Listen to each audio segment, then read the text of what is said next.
Mystery in the Ozone Layer, presented by Science at NASA. High above Earth, more than 20 miles above sea level, a diaphanous layer of ozone surrounds our planet, absorbing energetic UV rays from the sun. It is essentially sunscreen for planet Earth.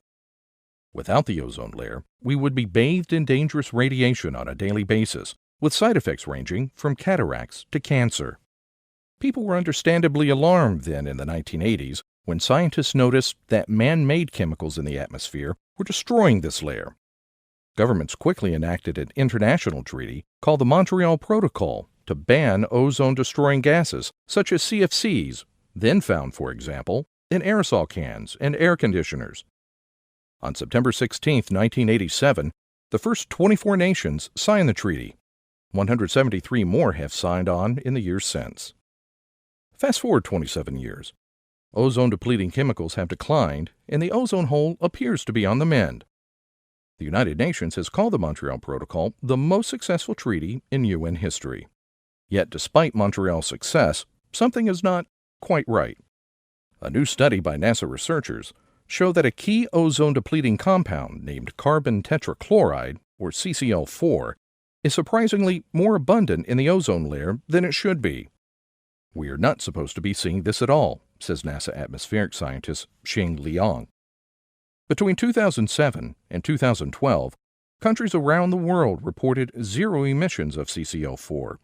Yet measurements by satellites, weather balloons, aircraft, and surface-based sensors tell a different story.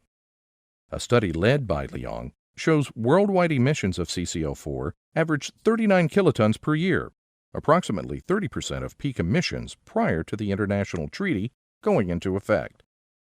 In the 1980s, chlorofluorocarbons became well known to the general public.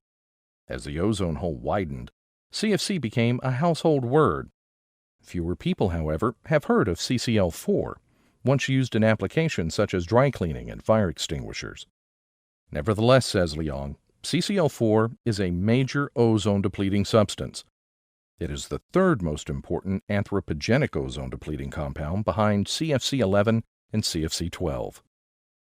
Levels of CCl4 have been declining since the Montreal Protocol was signed, just not as rapidly as expected.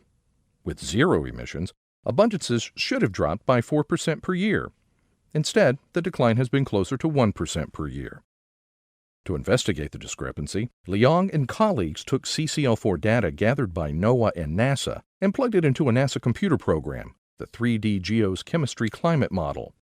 This sophisticated program takes into account the way CCl4 is broken apart by solar radiation in the stratosphere, as well as how the compound can be absorbed and degraded by contact with soil and ocean waters.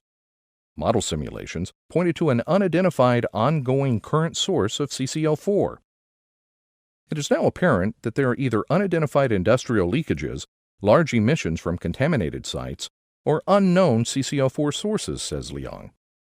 Another possibility is that the chemistry of CCl4 might not be fully understood. Tellingly, the model showed that CCl4 is lingering in the atmosphere 40% longer than previously thought. Is there something about the physical CCl4 loss process that we don't understand, she wonders? It all adds up to a mystery in the ozone layer. Liang's research was published online in the August 18th issue of Geophysical Research Letters.